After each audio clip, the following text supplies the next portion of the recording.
ختم ہوں گے۔ میری اللہ سے دعا ہے کہ اللہ آپ کو خوش رکھے اور آپ کی تمام پریشانیوں کو دور کرے۔ آج پھر نئی کہانی کے ساتھ آپ کی خدمت میں حاضر ہوں۔ کہانی کو آخر تک لازمی سنیے گا۔ چلتے ہیں کہانی کی طرف۔ سبزیاں توڑنے میں، پھر ان کو ٹوکری میں احتیاط سے رکھنے میں اس کو 2 گھنٹے سے زیادہ لگ گئے۔ شکر ہے کچھ دن کا کام تو سمٹ گیا۔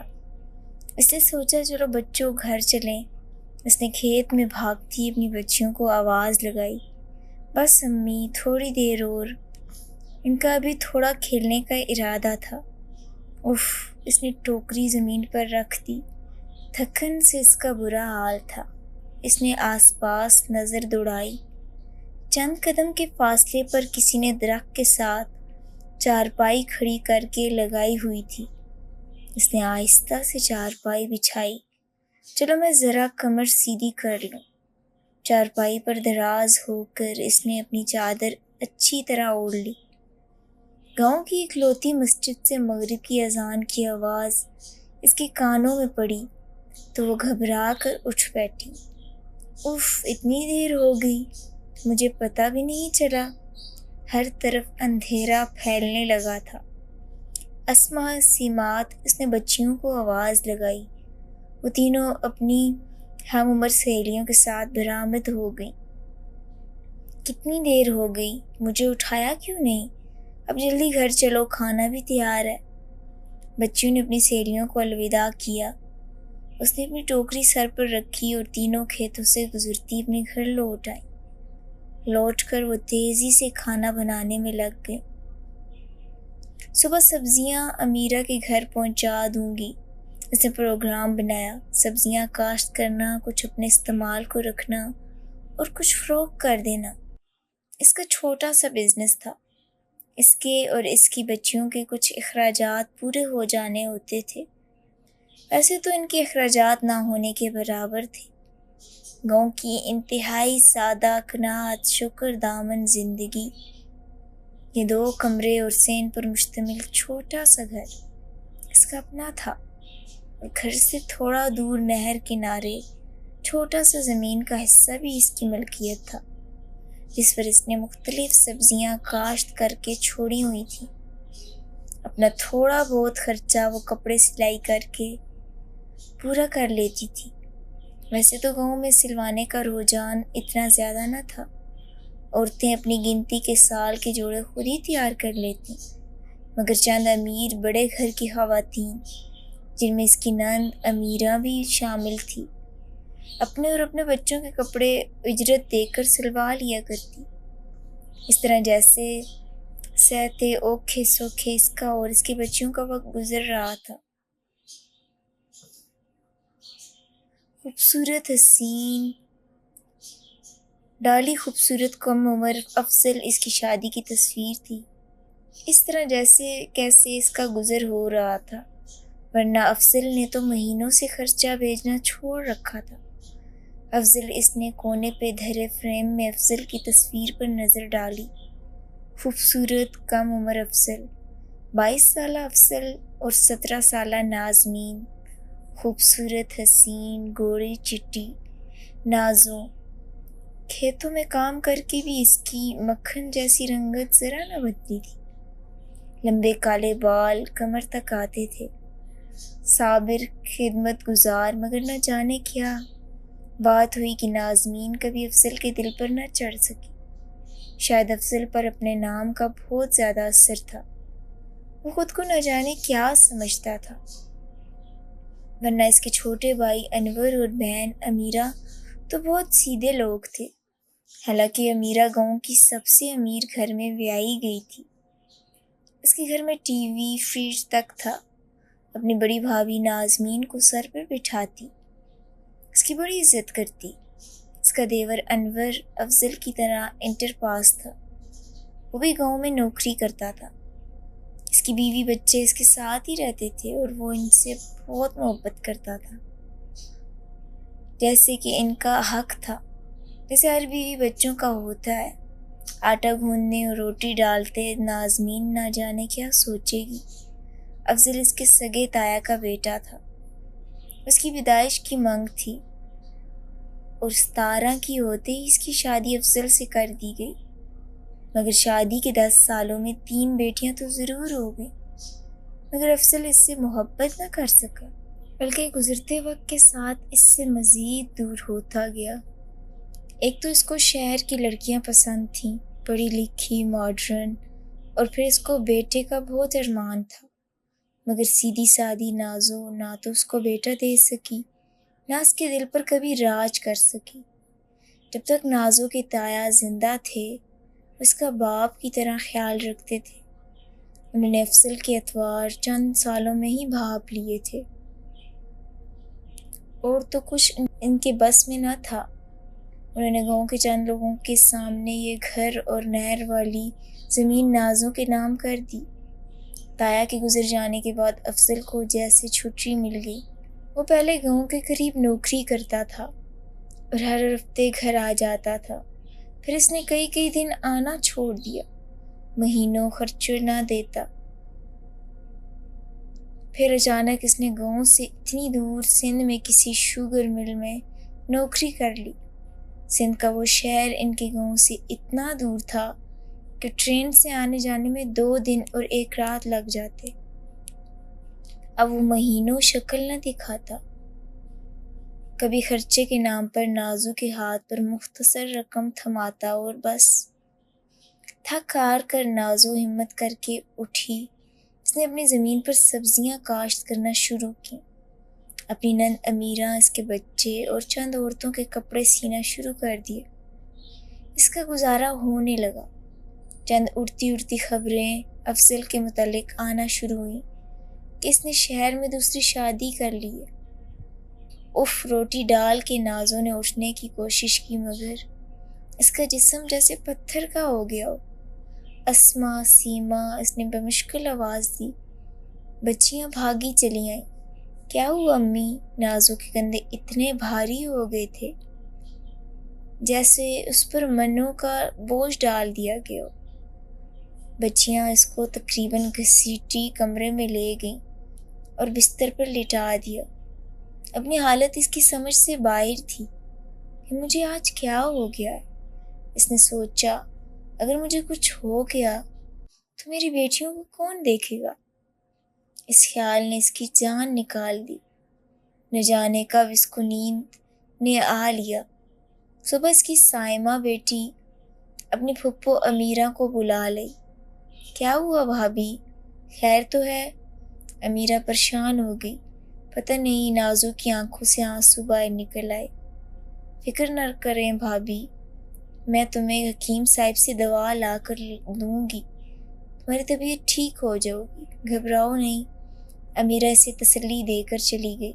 پھر وہ حکیم سے دوا لائی، نازو کے کندھوں کی مالش بھی کی، اور اس دن اس کے گھر کی ہانڈی روٹی بھی امیرہ نے ہی کی۔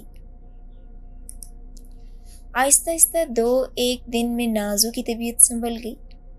پھر ایک دن وہ اس دن خود کو بہت بہتر محسوس کر رہی تھی۔ اچھی طرح نہا دھو کر کپڑے بدلے، بالوں میں کنگھا کیا۔ موسم بہت خوبصورت رہتا تھا۔ تینوں بچیاں سپارہ پڑھنے گئی ہوئی تھیں کہ دروازے پر دستک ہوئی۔ ارے اس کو حیرت ہوئی، آج اتنی جلدی واپس آ گئیں۔ اس نے دروازہ کھولا، مگر بچیاں نہ تھیں، پر دروازے پر وہ کھڑا تھا۔ آپ؟ وہ حیران رہ گئی، اتنے مہینوں کے بعد اچانک اندر آنے کو نہیں کہو گی؟ مسکرایا اتنا پیار سے کہ اس کو اپنی آنکھوں پر یقین نہ آیا۔ ارے پوچھ کیوں رہے ہیں؟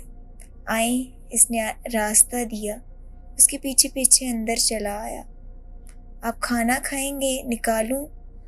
اور کوئی بات نہیں سوجی تو اس نے گھبرا کر پوچھا۔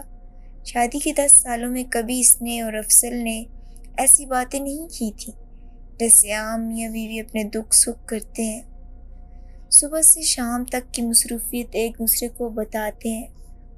افضل اس سے بہت کم بات کرتا تھا، صرف ضرورت کی۔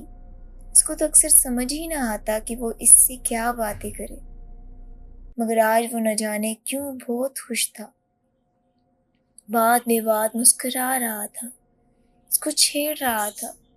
یہ لال جوڑا کیوں پہنا ہے؟ افضل نے بہت پیار سے پوچھا۔ تمہیں الہام تو نہیں ہوا تھا کہ میں آنے والا ہوں؟ وہ حیرت سے اس کو دیکھ کر رہ گئی۔ یہ وہی افضل ہے، آج سورج کہیں اور سے تو نہیں نکلا؟ ابو جی، آپ تو سویرے والی ٹرین سے آتے ہو نا، آج شام میں کیسے آئے؟ انہوں نے پوچھا۔ اصل میں آج میں بس سے آیا ہوں، نئی بس سروس شروع ہوئی ہے، اس نے جلدی پہنچا دیا۔ اس نے وضاحت دی۔ آپ کوئی سامان بھی نہیں لائے؟ آپ کے کپڑے وغیرہ؟ میں اصل میں آفس کے ضروری کام سے قریب شہر میں آیا تھا، تمہاری یاد آئی تو ملنے آ گیا، افضل نے شرارت سے اس کے قریب ہوتے ہوئے کہا۔ اس رات افضل بہت دیر تک جاگتا رہا۔ شادی کے بالکل شروع کے دنوں کے علاوہ نازو کو یاد نہیں پڑتا تھا کہ افضل نے کبھی اس سے اتنی دیر تک جاگ کر باتیں کی ہوں۔ وہ حیران تھی کہ گھر میں نہیں ہے۔ امی سائمہ نے پکارا۔ ابو جی کہاں ہیں؟ امی ہیں؟ وہ حیران ہوگی۔ کیا گھر میں نہیں ہے؟ نہیں تو وہ تو صبح سے نہیں ہے۔ کیا واپس چلے گئے؟ تو کیا افضل واپس چلا گیا اور بتایا بھی نہیں؟ شاید اس کو اٹھانا مناسب نہ سمجھا ہو۔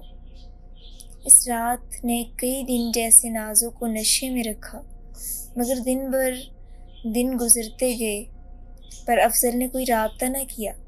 پھر ایک دن اس کی طبیعت بگڑ گئی، الٹی پر الٹی، چکر پر چکر۔ اوہ، وہ بری طرح گھبرا گئی۔ کیا پھر سے تم؟ تینوں بچیاں تھوڑی سمجھدار ہو گئی تھیں، اپنا کام خود کرنے لگی تھی۔ ایسے میں پھر چھوٹا بچہ، اور اب تو وہ کھیتوں میں کام کرتی تھی، سلائیاں کر کے تھک جاتی، اب کیسے وہ اتنی مشقت اٹھائیں گی؟ وہ سوچ کر ہلکان ہو رہی تھی، مگر ایک پیارا سے خیال اس کے ذہن سے ٹکرایا۔ ہو سکتا ہے اس بار بیٹا ہو جائے۔ افضل کو کتنا ارمان ہے بیٹے کا، اور اس کے بھی بڑھاپے کا سہارا بن جائے گا۔ وہ مطمئن ہو گئی۔ وقت کا کیا ہے، گزر ہی جائے گا۔ جہاں 3 بچیاں پیدا کی ہیں، ایک اور صحیح، مگر گزرتے دنوں سے ثابت کیا کہ یہ اتنا آسان نہ تھا۔ طبیعت تو اس کی تینوں بچیوں کی مرتبہ بھی بہت خراب رہی۔ پورے 9 مہینے الٹیاں جان نہیں چھوڑ رہی تھیں، مگر اس مرتبہ تو جیسے جسم میں جان ہی نہ رہی تھی۔ وہ تو جیسے اٹھنے تک سے محتاج ہو گئی تھی۔ گھر کے کام تو جیسے تیسے بچیاں کر لیتی، مگر سلائی اور پھر کھیت، وہ بوکھلا گئی۔ اوپر سے افضل کا کوئی پتہ نہ تھا۔ امیرہ اس کو تسلی دیتی، میں تجھے شہر لے چلوں گی، کسی بڑے ڈاکٹرنی سے دوا لے کر دوں گی، لگتا ہے اس بار تجھے اللہ بیٹا دے ہی دے گا۔ بیٹا، وہ سب تکلیف بھول کر مسکرانے لگتی۔ امیرہ اس کو شہر تو نہ لے جا سکی، مگر باقاعدگی سے ایک بڑی رقم اس کے ہاتھ میں دبا دیتی۔ امیرہ ایسے نہ کرو، نازو شرمندہ ہوتی۔ لے بھابھی، اس میں کیا؟ مجھے نہیں پتا کہ میرا بھائی تجھے کتنا تنگ کرتا ہے، مہینوں خبر نہیں لیتا، یہ تو میرا فرض ہے۔ اس کا جسم بے حد بھاری ہو گیا، وہ تو جیسے چلنے پھرنے سے بھی محتاج ہو گئی تھی۔ اس مرتبہ کہیں جڑوا تو نہیں ہے؟ اس کی کہیں بڑے پیٹ کو دیکھ کر عورتیں تبصرہ کرتیں۔ گھسٹ گھسٹ کر آخر کار یہ وقت گزر ہی گیا اور وہ گھڑی آ ہی گئی۔ امیرہ حسب پروگرام اس کے پاس ہی ٹھہری ہوئی تھی۔ درد شروع ہونے پر اسما بھاگ کر خیرن دائی کو بلا لائی، مگر ساری رات اور پھر آدھا دن گزر گیا، نازو درد سے نڈھال ہو رہی تھی۔ دائی کوشش کر کر کے تھک گئی، مگر بے سود، لگتا ہے شہر لے جانا پڑے گا، شاید آپریشن کرنا پڑے۔ خیرن نے اطلاع دی۔ درد سے تڑپتی نازو اور پریشان ہو گئی۔ شہر تو یہاں سے بہت دور ہے، اتنا خرچہ کون کرے گا؟ یا اللہ تو مدد کر، نازو نے دل سے دعا دی، اور پھر شکر ہے دائی خیرن کی فاتحانہ آواز سنائی دی، مبارک ہو، بیٹا ہوا ہے۔ امیرہ خوشی سے بے حال کمرے میں داخل ہوئی۔ مبارک ہو بھابھی، میں نہ کہتی تھی، اس نے بے حال پڑی نازو سے کہا۔ اس کی نظر بچے پر پڑی۔ اتنا صحت مند وہ حیران رہ گئی۔ حیران تو نازو بھی ہو رہی تھی۔ اتنا صحت مند بچہ اس نے تمام عمر میں پہلی بار دیکھا۔ جبھی تو اتنی مشکل ہوئی۔ دائی خیرن نے بھی سوچا اس کے تو وہ کپڑے بھی نہیں آئیں گے بھابھی جو ہم نے تیار کیے ہیں۔ امیرہ نے تبصرہ کیا۔ بچے کے نہانے کے لیے گرم پانی تیار کیا گیا۔ امیرہ اور خیرن نے احتیاط سے بچے کو گود میں لیا تو اس نے آنکھیں کھول لیں۔ چند گھنٹوں کے بچے کی آنکھوں میں نہ جانے کیا تھا کہ دونوں سن رہ گئیں۔ حیرت زدہ تو نازو بھی ہو رہی تھی۔ جب تک مسجد سے چاچا کرم الدین کو بلوایا گیا تاکہ وہ بچے کے کان میں اذان دیں۔ بچہ قد میں کچھ اور بڑا ہو چکا تھا اور آدھی چارپائی گھیرے ہوئے تھا۔ چاچا کرم الدین نے آ کر پہلے نازو کو دعائیں دیں، پھر بچے کو بلوایا۔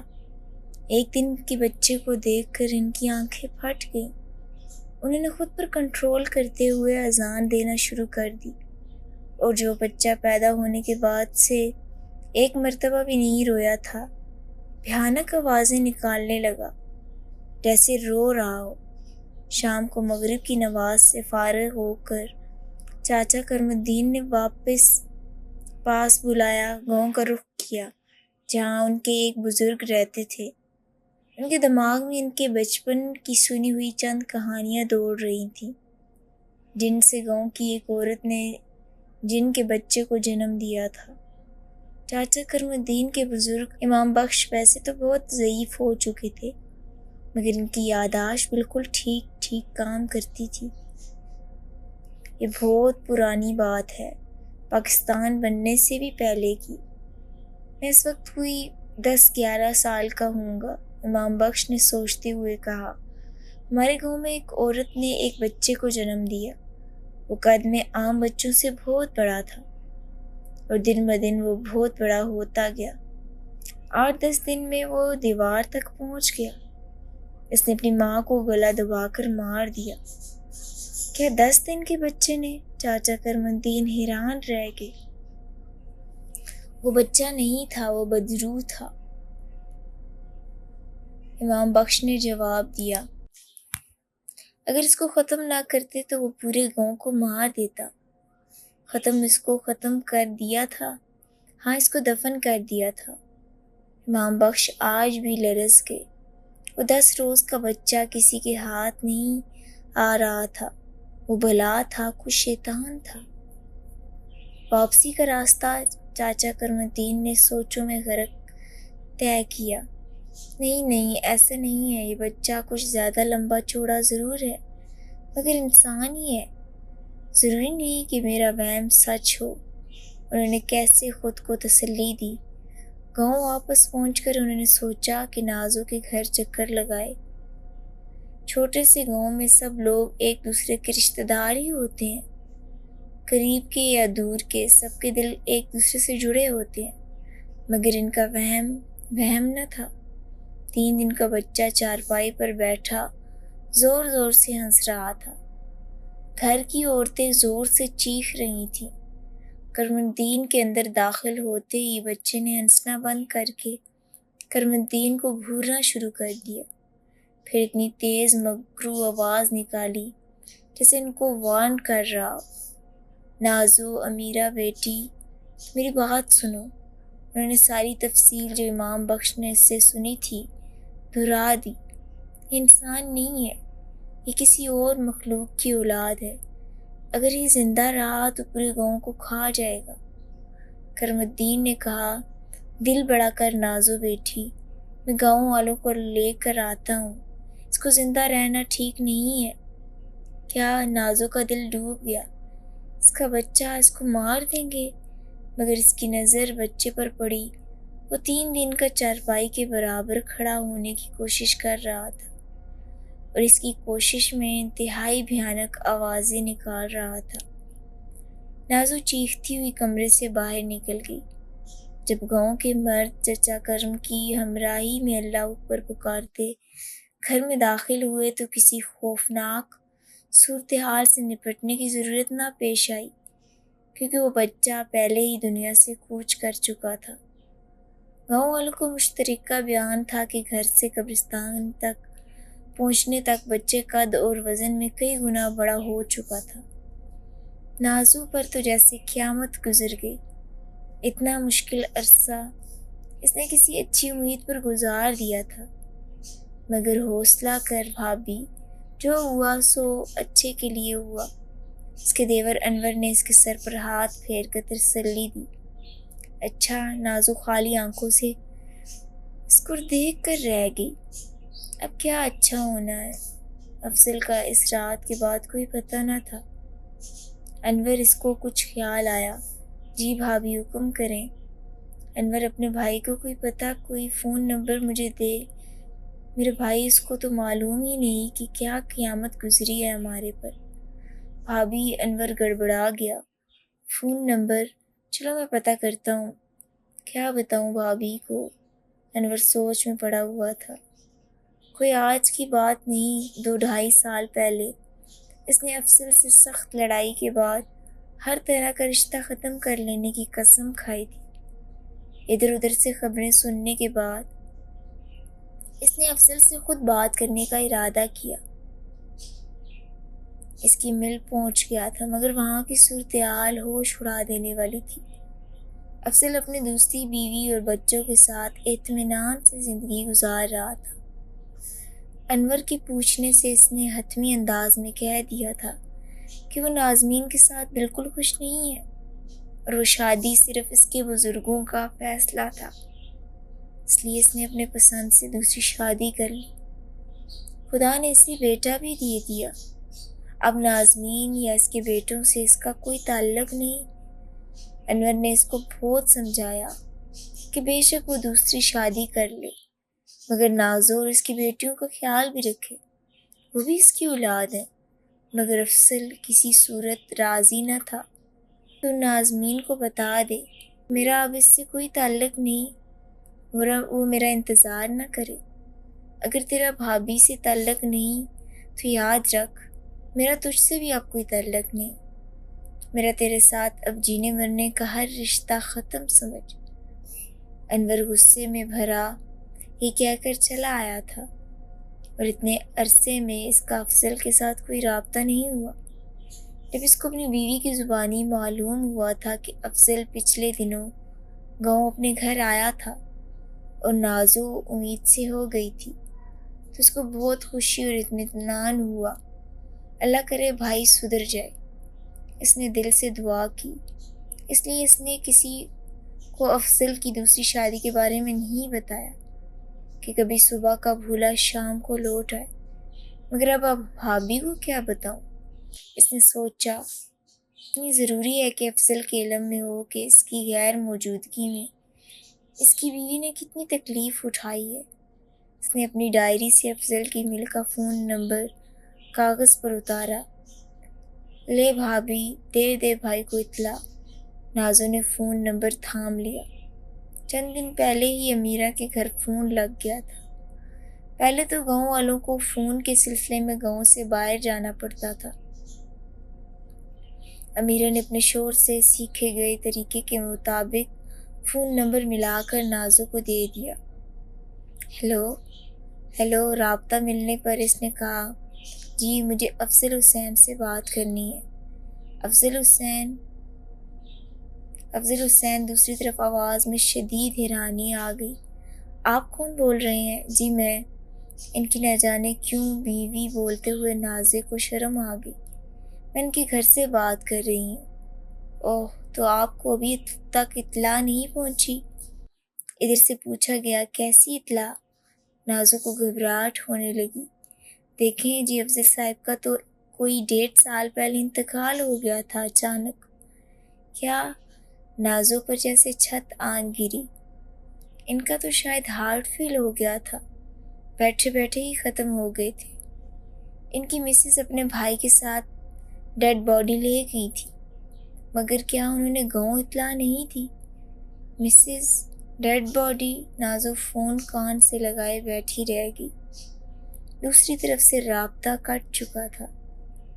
مگر جیسے کمرے کی ہر چیز صرف ان دو لفظوں کے گردان کر رہ گئی تھی، ان کی مسز، ان کی ڈیڈ باڈی، ان کی مسز، ان کی ڈیڈ باڈی۔ پھر اچانک اس کے کانوں میں آواز گونجی، 1.5 سال پہلے اچانک ان کا ہارٹ فیل ہو گیا۔ اگر 1.5 سال پہلے افضل مر چکا ہے تو 10 مہینے پہلے اس رات وہ کون تھا؟ نازمین کو تیز تیز چکر آنے لگے۔ امیرہ کے وسیع سین میں لگے بے شمار درخت سر جوڑ جیسے آپس میں سرگوشیاں کر رہے تھے۔